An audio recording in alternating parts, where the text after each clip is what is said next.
Ya vamos en el paso número 4, la semana pasada fue el paso número 3.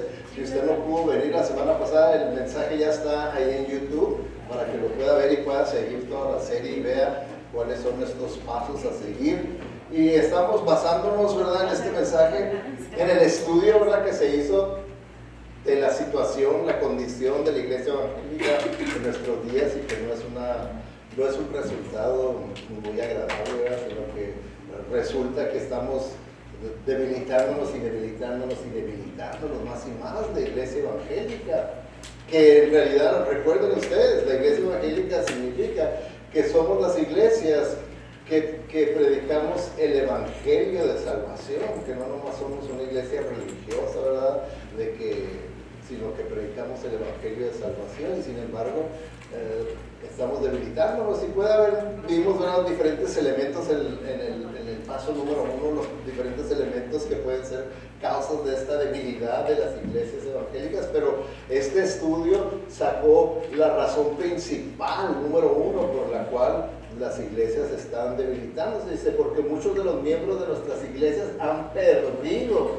el entendimiento bíblico de lo que significa ser parte del cuerpo de Cristo. Y hemos visto que no tan solo se ha perdido eso, sino que cada vez más y más y más está creciendo la enseñanza, la creencia, la mentalidad de que hasta estorba, para que una iglesia crezca, estorba requerir membresía, pedir que las personas se hagan miembros de la iglesia, que es mejor que no haya membresía. Y muchas iglesias han hecho eso, han quitado la membresía. Y pues en realidad hay muchas razones bíblicas por las cuales es un error. Sabemos que bíblicamente la Biblia enseña que no, que así desde el momento que nosotros nacimos de nuevo, dice la Biblia que llegamos a formar parte, a ser miembros del cuerpo de Cristo Jesús universal. Cuando nacemos de nuevo de esa iglesia espiritual universal que se encuentra en todo el mundo, nosotros llegamos a ser miembros de esa iglesia universal. Pero también dice la Biblia que nosotros debemos de llegar a ser miembros de la iglesia local de Jesucristo. Esta es una iglesia local, ¿okay? Está en una localidad. Y aquí, ¿verdad?, en esta localidad donde se reúnen los creyentes, entonces también tienen que ser miembros del cuerpo de Cristo Jesús, ¿verdad?, la iglesia local. Entonces hay mucha enseñanza bíblica que es bíblico, ¿verdad?, el ser miembros de una iglesia. Y como en una ocasión aquí en la iglesia yo me pidieron que diera un mensaje a los pastores de aquí del Valle. Todos los que vinieron, ¿verdad?, pues eran pentecostales, carismáticos, y todos ellos no creen en membresía de la iglesia. Todas esas iglesias no creen en la membresía de la iglesia. Y una de las cosas que les hice ver, les expliqué, que ya hasta por una conveniencia legal tienen que tener membresía legal, membresía de la iglesia, porque pues estamos en este mundo y claro que tenemos que seguir la palabra de Dios, pero tenemos que tener en cuenta también las leyes de la nación donde vivimos. Y es una de las razones por las cuales estas iglesias, de los pastores que entienden, es que no pueden practicar la disciplina en la iglesia. ¿Por qué? Porque legalmente se pueden meter en un problema si disciplinan a una persona que no es miembro de la iglesia. ¿Se fijan? Puede haber una demanda de haber sido ofendido, de haber sido expuesto, de diferentes cosas que se pueden hacer. Entonces, hasta por evitarle problemas legales a una iglesia, es importante y necesario seguir lo que dice la Biblia. Por algo el Señor nos dio eso, la protección de la misma iglesia. Cuando una iglesia tiene membresía y se disciplina a un miembro de la iglesia, las autoridades no pueden hacer nada. Así pongan 100 demandas, van a decir, ¿usted era miembro de esa iglesia? Sí, no, pues la iglesia se practica disciplina y no podemos hacer nada. Desde el momento que usted se hizo miembro, aceptó los reglamentos y las prácticas de esa iglesia. Punto, no se puede hacer nada. Pero de la otra manera, no. ¿Usted era miembro de esa iglesia? No era miembro. ¿Y qué le hicieron? Y cuerpo y hermanos, no se la van a acabar. Se van a tener que terminar yendo a reunirse debajo de un árbol, porque en una demanda de esas legales les quitan hasta el edificio si es propiedad de ellos. Tenemos que tener mucho cuidado, ¿verdad? Entonces, vemos, ¿verdad?, las razones bíblicas. La número 1, el primer paso para que yo sea un miembro de la iglesia bíblica, vimos que yo seré un miembro funcional de la iglesia, y lo hemos puesto de esta manera, de una declaración positiva, porque hemos estado haciendo nuestra promesa de que sí, yo prometo que yo voy a ser un miembro funcional de la iglesia, que yo entiendo que soy un miembro del cuerpo local de Cristo Jesús y que cada miembro del cuerpo necesita funcionar de acuerdo a cómo fue diseñado, a que funcione. Porque si no funciona ese miembro como fue diseñado, entonces el cuerpo va a sufrir, va a estar afectado y va a ser un cuerpo disfuncional en vez de funcional. ¿Se fijan? Entonces yo necesito ser un miembro de la iglesia funcional. Y número 2, vemos que será un miembro unificador de la iglesia. Todo lo que yo voy a hacer va a ser para promover la unidad de mi iglesia, la unidad de mi iglesia. No la división. Yo no voy a andar en chismes, ni oyendo, ni llevando, ni trayendo, ni compartiendo, no, porque eso es divisivo. Y ya vimos que la división y los chismes no son, como luego personas quieren ponerlo como, pues yo me estoy guiando por el Espíritu. Al final me dije, pues por el espíritu del infierno, porque ese no es el Espíritu de Dios. La Biblia dice que es infernal, es una lengua que está encendida por el infierno, por el fuego del infierno, cuando una persona empieza a hacer esa clase de actividad de chismes divisivos, que no se debe de hacer. Número 3, no permitiré que mi iglesia sea sobre mis preferencias y deseos, y les compartí que en la experiencia y el tiempo que tengo como pastor, como cristiano, la gran mayoría de las personas que se van de la iglesia es por esta razón, porque las cosas no se están haciendo de acuerdo a sus preferencias, de acuerdo a sus deseos. Yo pienso que la iglesia debería de estar haciendo esto, y yo pienso que la iglesia no debería de hacer eso, y yo quiero que se haga así, y si no, ahí nos vemos. Y se van por esa razón, cuando en realidad pues esa no es una actitud ni acción espiritual, porque cuando nosotros entramos a la membresía de la iglesia, no es para que la iglesia baile al son que yo les toque, sino para que yo esté dispuesto a ser un siervo para todos. Yo ser un siervo, y no que me sirvan a mí de acuerdo a mis preferencias, a mis gustos y a mis deseos. No es así. Ok, esas son las 3 que hemos cubierto. Vamos a ver la nueva, la cuarta. Y la cuarta dice, oraré por los líderes de mi iglesia. ¿Sí les dieron una hoja con la lista de los líderes de la iglesia? ¿Alguien no la tiene? Levante su mano. Si a alguien no le alcanzaron a dar esa hoja, levante su mano. Aquí, ¿verdad? A la hermana Liz. Bueno,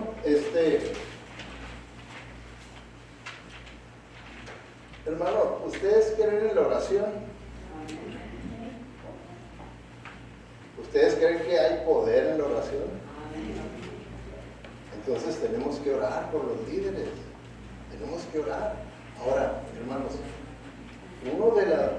la oración tiene muchos beneficios, ¿ok? Pero déjenme les explico uno que se relaciona con este tema.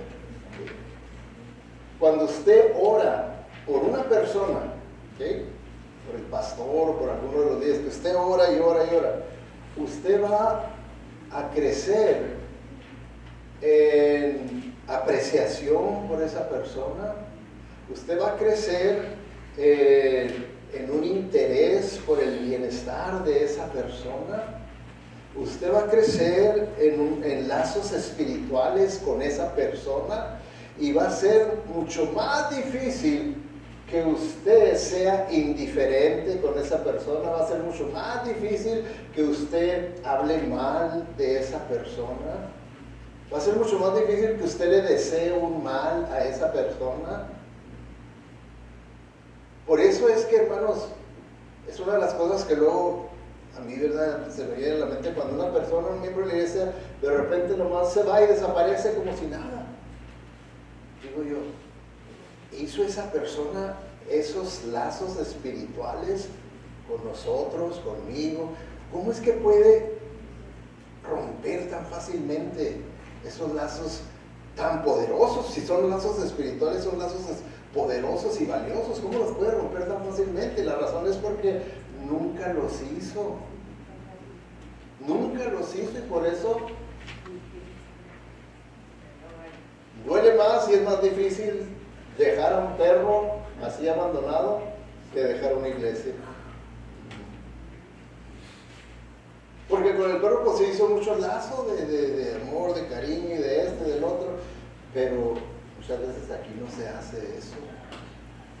Y es por eso que la oración es tan importante, que oremos así unos por otros, que oremos por nuestros líderes, porque vamos a hacer eso, vamos a formar. Y aparte, si decimos la oración es poderosa, quiere decir que yo estoy haciendo que Dios obre poderosamente en las vidas de ellos, de acuerdo a lo que yo estoy pidiendo a Dios.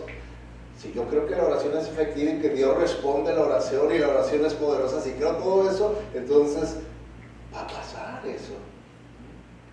Va a pasar si lo creo. Entonces yo voy a orar. Yo voy a orar por mis líderes. Y como les digo, uno de esos beneficios va a ser que usted va a formar ese lazo espiritual poderoso, bueno, de tal manera que usted va a ver a esa persona con más amor, con más cariño, con más interés, con más respeto, lo va a ver. ¿Por qué? Porque usted ya ha estado intercediendo por él en la presencia de Dios. Señor, mira, mi hermano, mi líder, quiero que hagas esto y que tú lo bendigas aquí con todo esto y que tú lo... Entonces usted está haciendo algo bien poderoso y que va a producir algo bien hermoso. Pero necesitamos verdaderamente creerlo para poderlo vivir y hacer. Porque muchas veces, ¿qué pasa? ¿Qué dicen las personas? Pastor, yo no tengo tiempo para orar.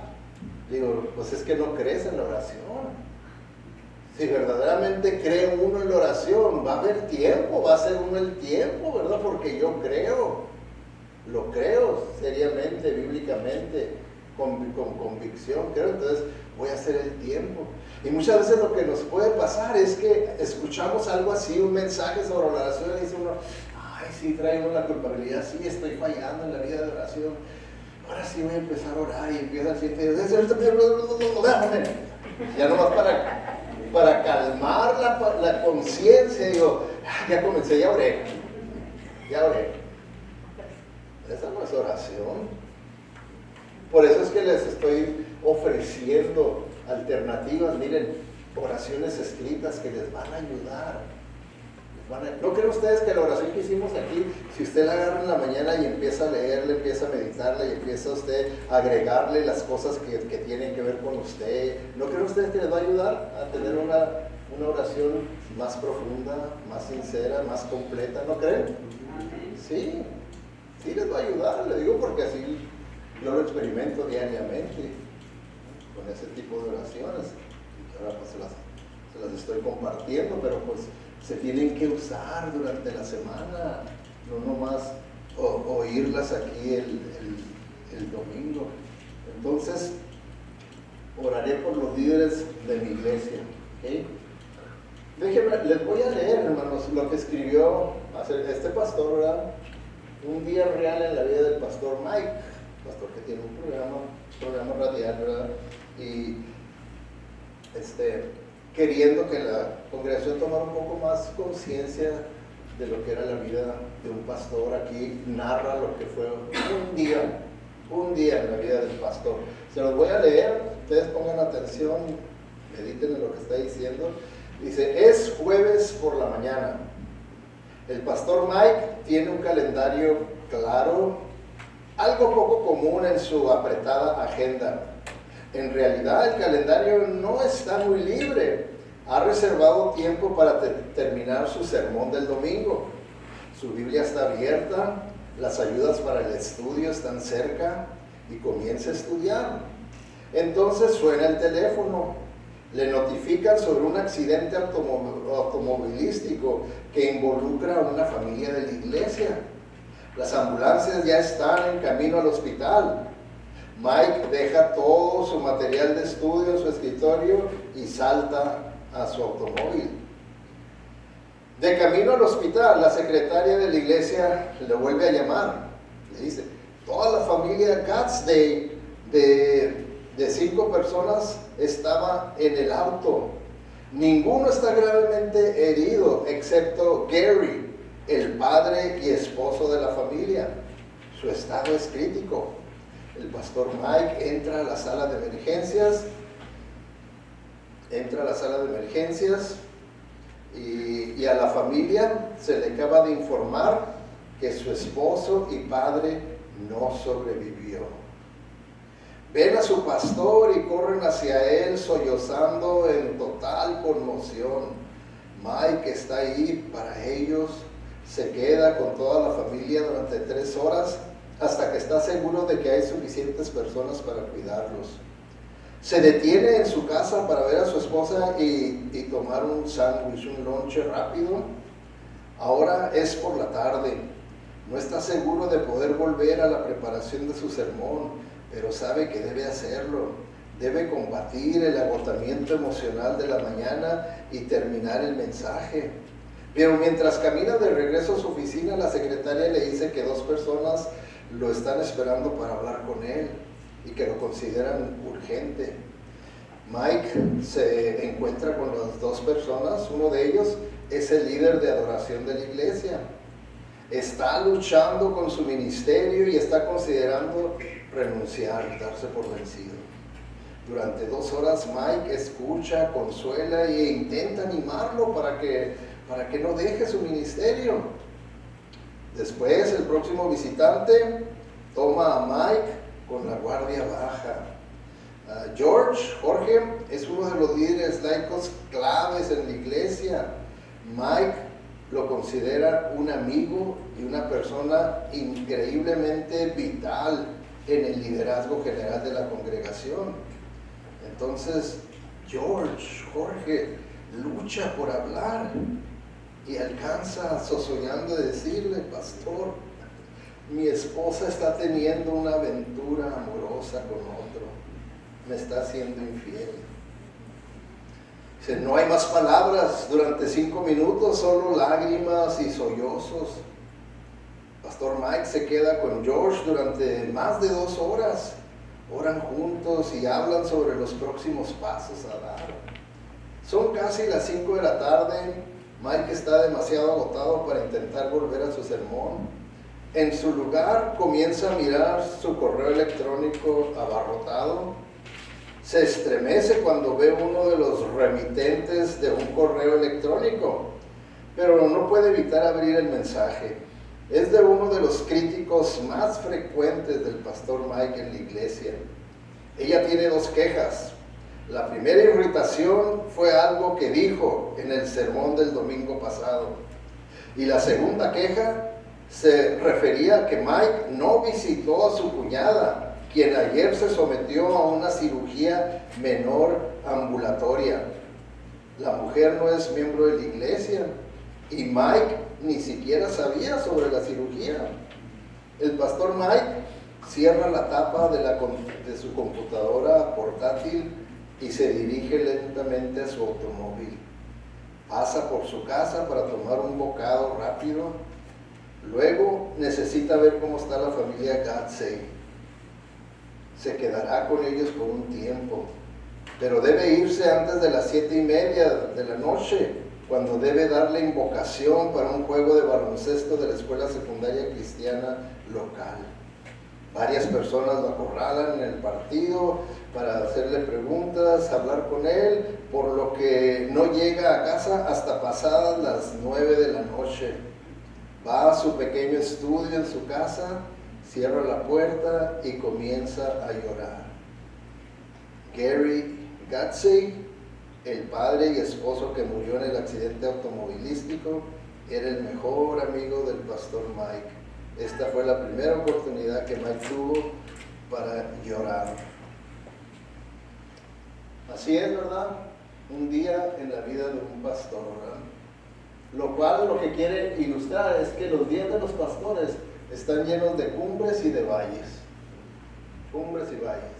Puede uno un día estar en un evento de gran gozo, como es una boda, una quinceañera, un Sweet 16, algo así, y el siguiente día un funeral de un amigo, de un ser querido, de un familiar.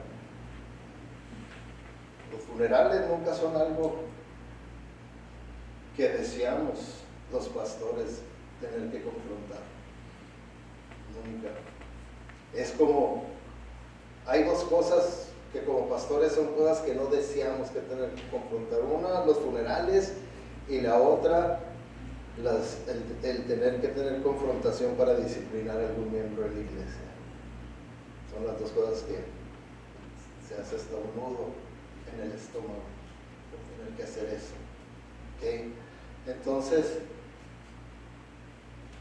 tienen ustedes que estar orando por sus pastores, por este tipo de situaciones. Son oraciones que tienen que hacer por la vida emocional, porque les digo, tienen el potencial para desestabilizar emocionalmente a una persona cuando tiene que estar pasando por esa cumbre, por ese valle, por esa cumbre. Y por eso es que se tiene que estar en oración, y más si creemos que la oración es poderosa y Dios puede contestar mi oración y puede darle el poder, la fuerza, la estabilidad a mi pastor para que pueda mantenerse firme en esos momentos, ¿verdad? Que son seguidos, ¿verdad? Son seguidos. Entonces, otro punto, hermanos, es que es una tarea que yo sé que ustedes no tienen una conciencia completa de lo que es una tarea increíble, predicar la palabra de Dios cada semana, una y otra vez, una y otra vez, una y otra vez. Predicar, preparación, la preparación de un nuevo mensaje, preparación de un mensaje, y porque lo más fácil sería es que estuviera uno nomás sacando mensajes viejos y volvérselos a recalentar y dárselos, pero no, yo personalmente no creo en eso. Yo no sé ni dónde están los mensajes pasados, ¿verdad? Nuevos, frescos los mensajes. Entonces, es un reto tremendo, hermanos, tremendo. Si alguno ha dado un estudio bíblico, ha predicado, nomás imagínense tener que hacerlo cada semana, y como en el caso de nosotros aquí, bilingüe, todas las notas, toda la proyección, todo, hacerlo en 2 idiomas, predicarlo, presentarlo, prepararlo, todo. Es un trabajo tremendo. Ahora, eso no es lo único que le requiere a un pastor de preparación, ¿verdad? Los sermones, los mensajes. Porque luego también hay, como en nuestro caso, las reuniones de las parejas, que lo tuvimos el viernes. También se necesita hacer una ardua preparación para poder presentar una serie de temas que puedan ser entendibles y puedan ser de edificación. Y por eso es que ahí, ¿verdad? Si se fijan ustedes en la lista de los líderes, a mero al último estamos mi esposa y yo, que somos los líderes de las parejas. Ahí nuestra petición es que asistan las parejas a estas reuniones, que asistan, porque es para el bien de ustedes, de su matrimonio, es para el bien de ustedes. ¿Quién de aquí puede decir que tiene un matrimonio perfecto, sin problemas? Nadie podemos decirlo. Por eso es que tenemos que estar trabajando en eso, y por eso es la oportunidad, ¿verdad?, de que lo puedan hacer. Entonces, ahí, ¿verdad?, otra preparación que tiene uno. Las consejerías también. Yo de mi parte me preparo, yo veo la importancia de alguien que quiere que le ayude con consejería, y es uno de los requisitos cuando va a tener una consejería, ya sea con una pareja, con una persona. Les digo, mira, yo me voy a preparar para hacer investigación en cuanto a tu situación, tu caso, y poder yo venir preparado, pero te voy a dar tarea, Y tú o ustedes también tienen que hacer su tarea. Si ustedes no cumplen con su tarea, como ya me ha pasado que, ay, verdad, no tuvimos tiempo, no le hicimos, ya no va a haber consejería entonces. No va a haber consejería. Quedamos que esa iba a ser la condición. Yo hago mi parte, yo vengo preparado, ustedes hacen su parte. Ustedes tienen que venir preparados. Porque no es posible que yo esté más interesado en su matrimonio que ustedes que están teniendo problemas. Así es que se acabó. ¿Cómo, pastor? Les dije. Entonces, es preparación que uno tiene también, ¿verdad? Se tiene uno que preparar para las bodas. Las bodas es otra clase de preparación, ¿verdad? Que tiene uno que hacer. Se tiene uno que preparar para las quinceañeras también. Otra clase de mensajes, otra clase de preparación. Para los dulces 16, Sweet 16, que ya pronto voy a tener un Sweet 16 también. Tiene uno que prepararse para ellos. Para los funerales, otra preparación para preparar funerales, ¿verdad? Aniversarios de matrimonios, que también ya me pidieron que si dirijo un aniversario de matrimonios, también es algo que empieza uno a orar, a meditar, a pensar en cuanto a mensajes para un aniversario. Oikos requiere mucha preparación, hermano, porque la formulación de las preguntas que les doy, yo primeramente tengo que analizar bien detalladamente conforme estudio el capítulo para poder formular las preguntas que reflejen lo clave de lo que quiero que aprendan, lo clave, lo que es clave ahí. Entonces tengo que tener mucha meditación, y entonces ya los formulo, ya están aquí las preguntas en español, ahora tengo que irme al libro de inglés y hacer lo mismo en el libro de inglés, porque tenemos oikos en inglés, y entonces y tengo que formular las preguntas de acuerdo a la terminología que usa el libro para que puedan encontrar las respuestas.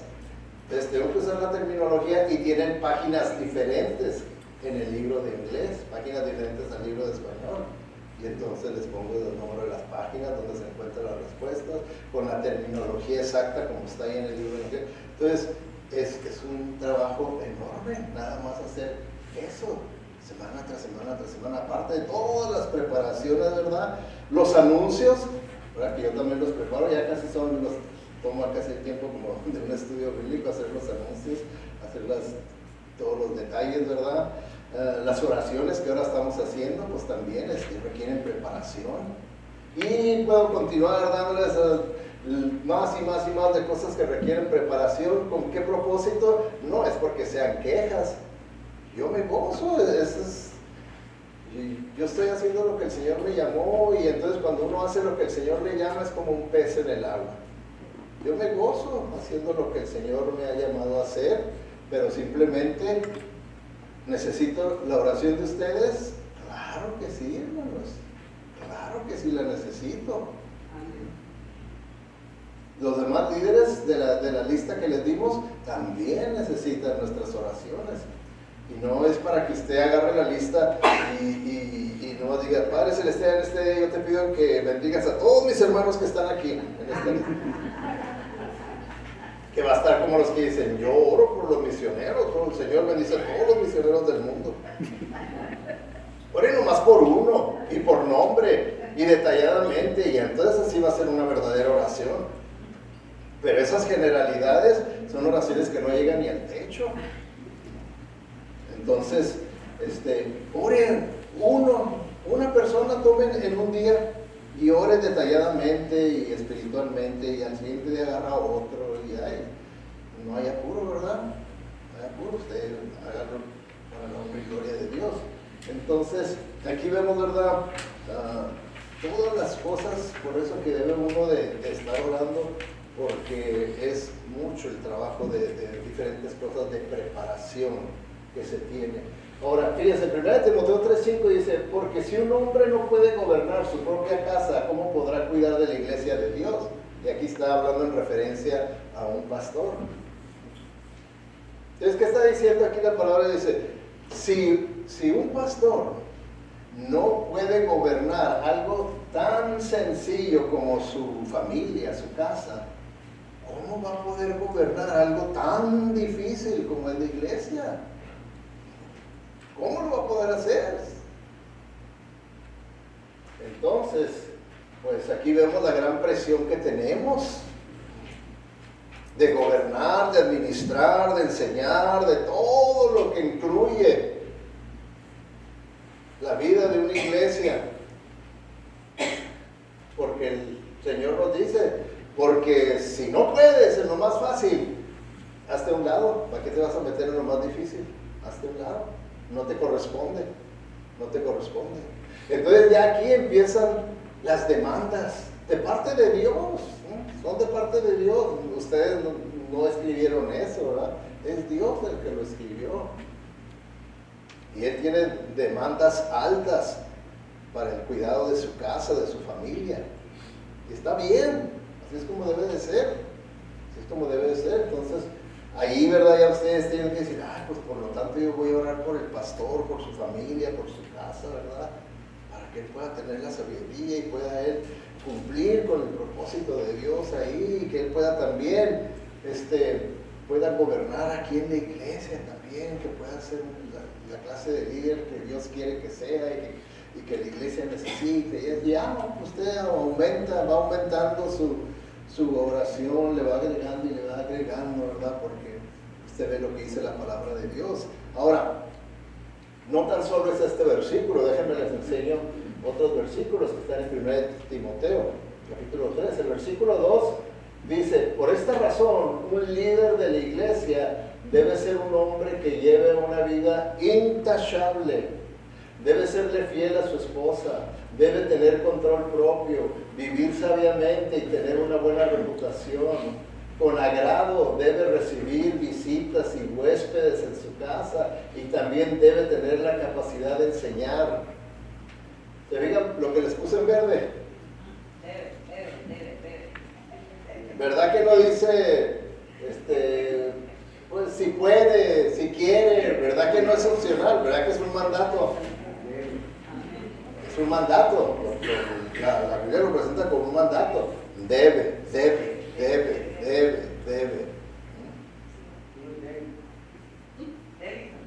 Y en realidad, esto es lo que el Señor dice que son los requisitos para un pastor, para un líder en la iglesia, ¿verdad? Ya sea un pastor, un diácono, debe de tener estos requisitos, que no es algo. Ahora, nomás imagínese usted, si estos requisitos se exigieran para cualquier trabajo allá afuera, ¿cuánta gente estaría desempleada?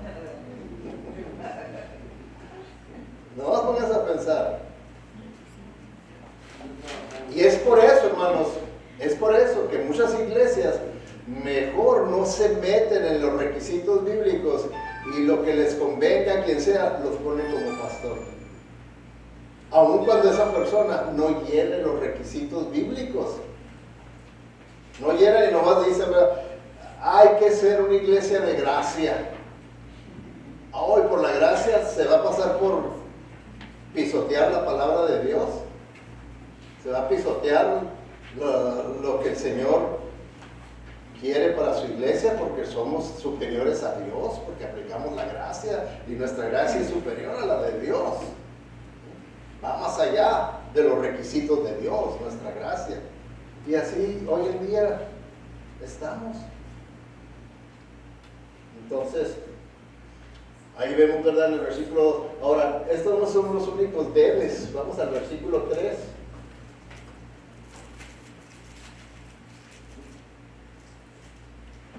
Dice, no debe emborracharse, ni ser violento, debe ser amable, no debe buscar pleitos ni amar el dinero, debe dirigir bien a su propia familia y que sus hijos lo respeten y lo obedezcan.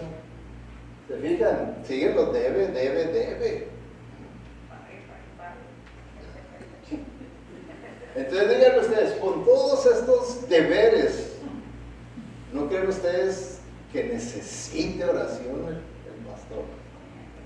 Que necesite de sus oraciones. ¿Creen ustedes que lo necesite?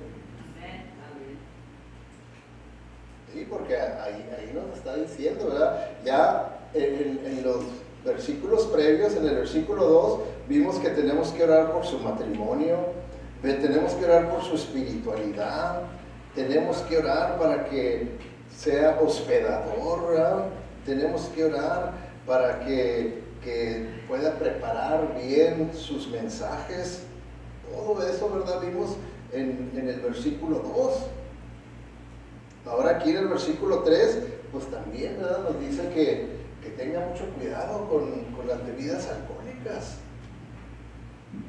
¿Por qué? Porque cada vez más y más y más ustedes van a ver pastores que dicen, no tiene nada de malo con tomar moderadamente. Moderadamente. Ah, bueno, qué bueno. Entonces, no tiene nada de malo fumar marihuana moderadamente. Y no tiene nada de malo usar cocaína moderadamente. Y usar hongos alucinantes, LSD y todo, pero moderadamente. Cuando la Biblia nos dice que el ideal es la abstinencia total. Abstinencia. Por no caer en las trampas, porque dice la Biblia, si ustedes se acuerdan, la Biblia presenta el alcohol como una serpiente venenosa que te va a picar, y pues quiere decir que la persona se pica con el alcohol. Y la moderación, pues tal vez la moderación al principio era una cervecita, una copita, no es nada, pero luego una no es ni una y pum, ya son dos. Y si dos es una y una no es ni una, pues tres. Yo me acuerdo de todos esos dichos de los borrachos y todos que andaban.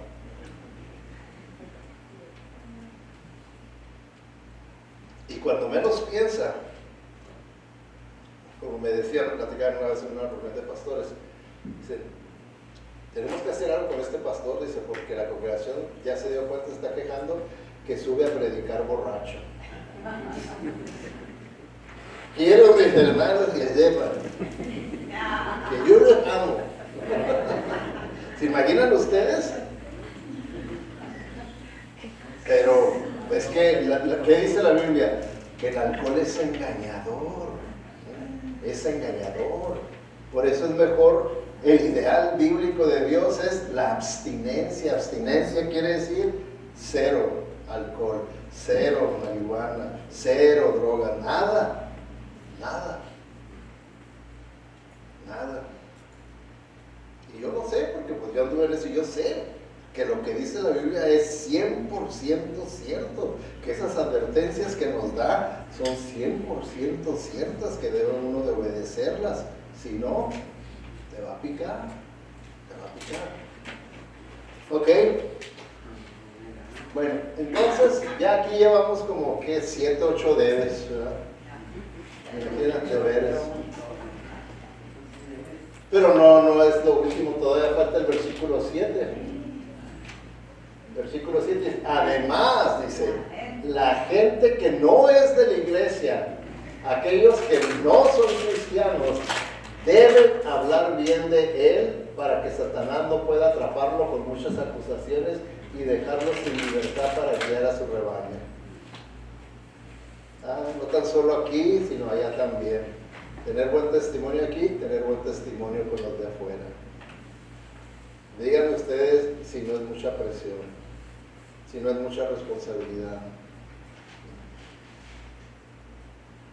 Entonces, por eso es que se requiere y se necesita toda la oración más posible que se pueda dar a un líder, a un pastor. Por esto. Ahora, hay algo de aquí, ¿verdad?, que quiero exaltar de este versículo, ¿verdad? Y que dice, para que Satanás no pueda atraparlo. ¿Okay? Para que Satanás no pueda atraparlo. Oren por la protección de sus líderes, para que el Señor nos proteja, porque Satanás son a los que principalmente quiere tumbar a los líderes. ¿Okay? Esto significa que el diablo ve al pastor como una amenaza y una de sus mayores prioridades es derribarlo y sacarlo. Porque si Satanás puede llegarle al pastor y tumbarlo, ¿cuánto daño va a causar, verdad? Va a causar mucho daño. ¿Se imaginan ustedes el efecto emocional, espiritual en la vida de la iglesia? Que el pastor caiga.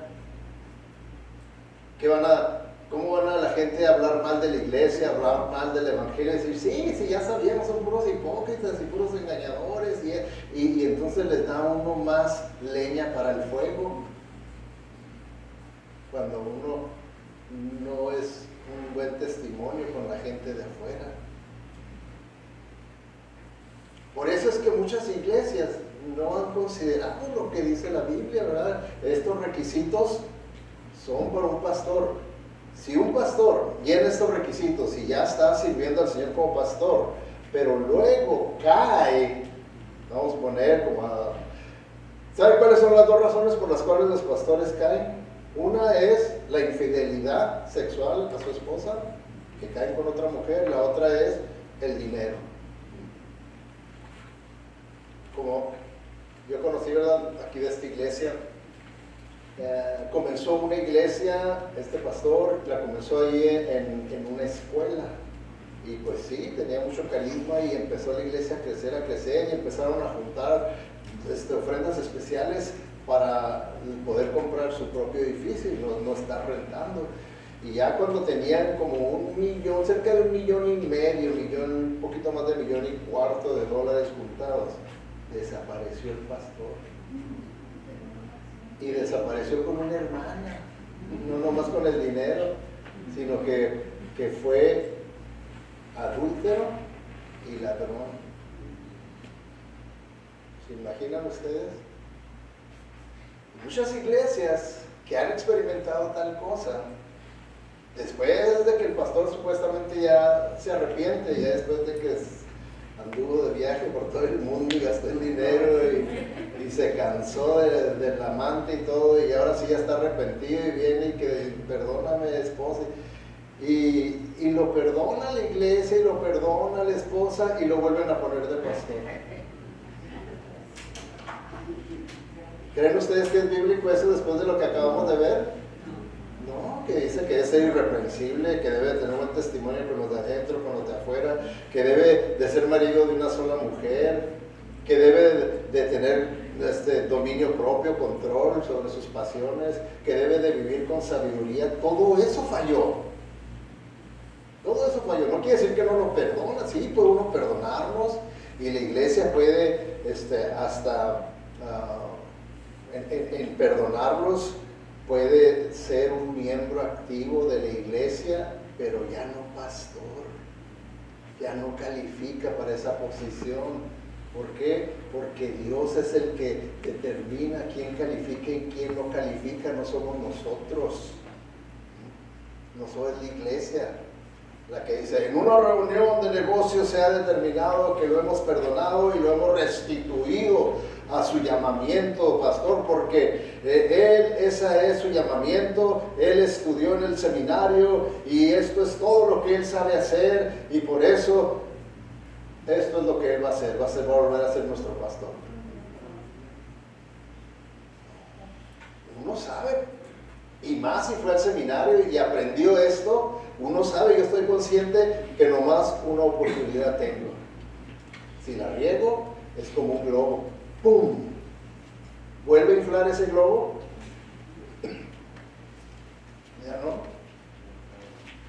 Ya no califica ese pastor. Ya no califica. Entonces, oren por la seguridad, ¿verdad?, para que el pastor no caiga. Porque la naturaleza de esta trampa de la que dice aquí que Satanás quiere ponerle, va a ser tentación. Va a ser tentación, y sobre todo una tentación que dañe la reputación del pastor de tal manera que quede descalificado. Y esas son, de acuerdo a las estadísticas, las dos principales razones por las cuales un pastor cae. La infidelidad y el dinero. Esas dos cosas.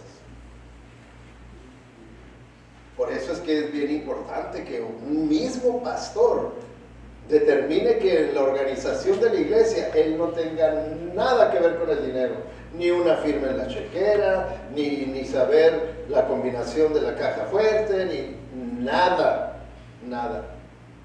Que lo único que él sepa es recibe su cheque, pero que uno como obispo, como sobrevedor de la iglesia, que se asegure que el sistema que tenemos de finanzas, de manejar el dinero, que se siga llevando a cabo para que nadie pueda meterle la mano a las galletas.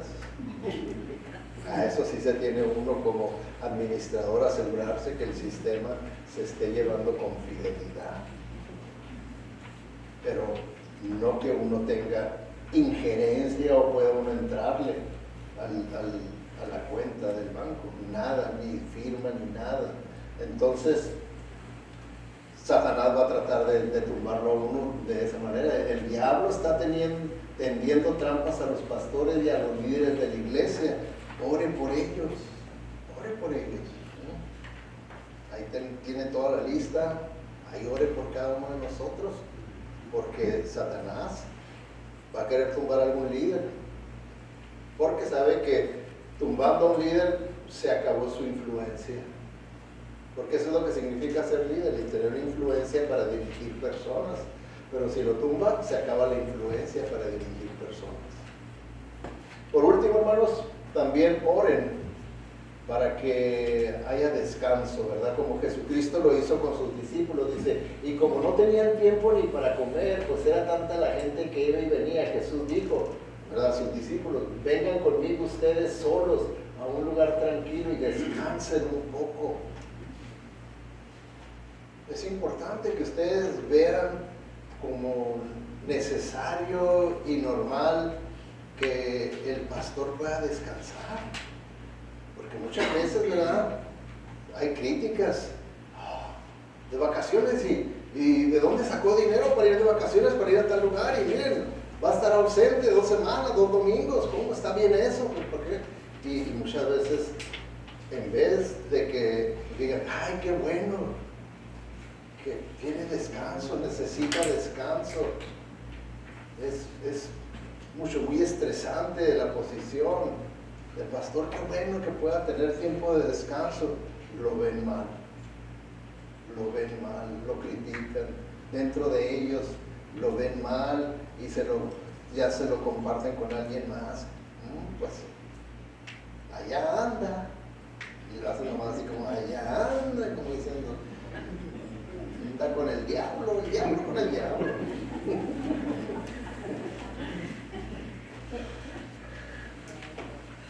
Tenemos que tener mucho cuidado, ¿verdad? Y por eso es que tenemos de cuidar nuestra vida espiritual, por eso es que tenemos que orar, porque acuérdense, les he dicho, el beneficio de la oración va a formar conexiones espirituales ricas, valiosas, en las que usted va a tener aprecio por esa persona por la que ora, va a tenerle respeto, va a tenerle buenos deseos, va a tenerle amor, va a querer lo mejor y desear lo mejor para esa persona, porque usted ha estado en la presencia de Dios intercediendo por él.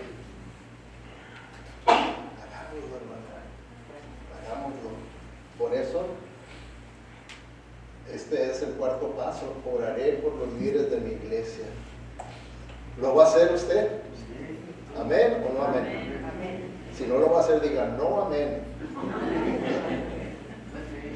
Hermanos, si quieres, por favor, rapidito, pásenles la hoja, porque acuérdense, en cada uno de los pasos estamos haciendo una promesa a Dios, a nuestro Señor, de que yo voy a hacer esta clase de miembros bíblicos, voy a orar por los líderes de mi iglesia, ahí tengo ya la lista, no tengo ningún pretexto, pásenle uno a cada quien, y ahorita que los tengan, vamos a leerlo.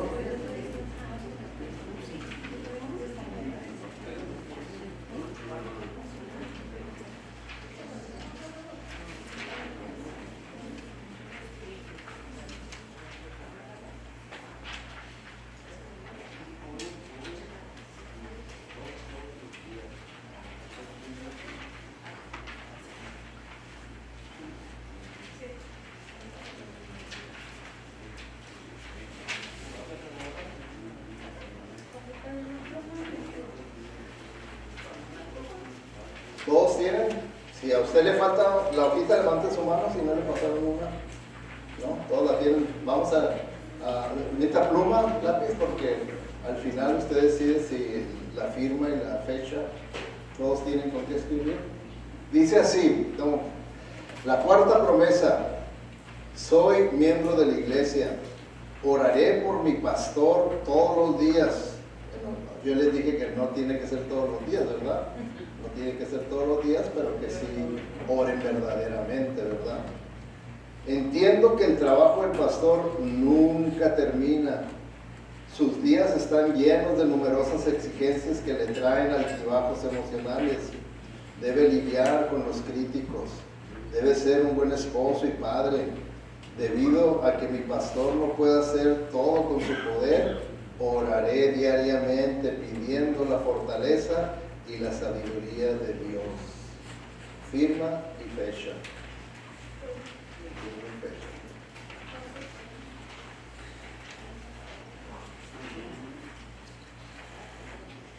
Vamos a orar. Vamos a orar para despedirnos. Te damos gracias, Padre Celestial, por este tiempo que pudimos adorarte, Señor, estar en tu presencia a través de los hermosos cantos. Gracias, Señor, también porque nos has hablado a través de ellos, a través de las oraciones, a través del compañerismo entre nosotros y ahora a través de tu palabra predicada. Señor, ayúdanos a que no nos conformemos con ser buenos oidores de tu palabra, sino que estemos conscientes que tu bendición viene cuando también somos buenos hacedores de tu palabra. Que lo que tú nos has enseñado, nos has hablado, nos has impactado en este día, Señor, que lo podamos llevar a cabo el día de mañana y los días de la semana, los días que tú nos des de vida, Señor, que lo podamos practicar, porque sabemos que todo lo que tú nos enseñas es para nuestro bien, para el bien de nuestra familia, para el bien de nuestra iglesia, para el bien de nuestra nación y del mundo entero. Ayúdanos, Señor, a que podamos tener esa perspectiva global de lo que es el cristiano como luz del mundo, como sal de la tierra. Ayúdanos, Señor, a que seamos miembros funcionales, unificadores, y que no permita, Señor, que yo pueda ver la iglesia nada más de acuerdo a mis preferencias y deseos, y que siempre esté listo para orar por todos los líderes de mi iglesia. Gracias, pues, Señor, porque sabemos que todo lo podemos en Cristo que nos fortalece, que esto no es una imposibilidad. Es tu palabra, son tus mandatos, y gracias te damos, Señor, y te lo pedimos buscando únicamente que tu nombre sea honrado y sea glorificado por creyentes y por no creyentes. En el nombre de Cristo Jesús. Amén. Que Dios les bendiga, hermanos. Así que hemos despedidos.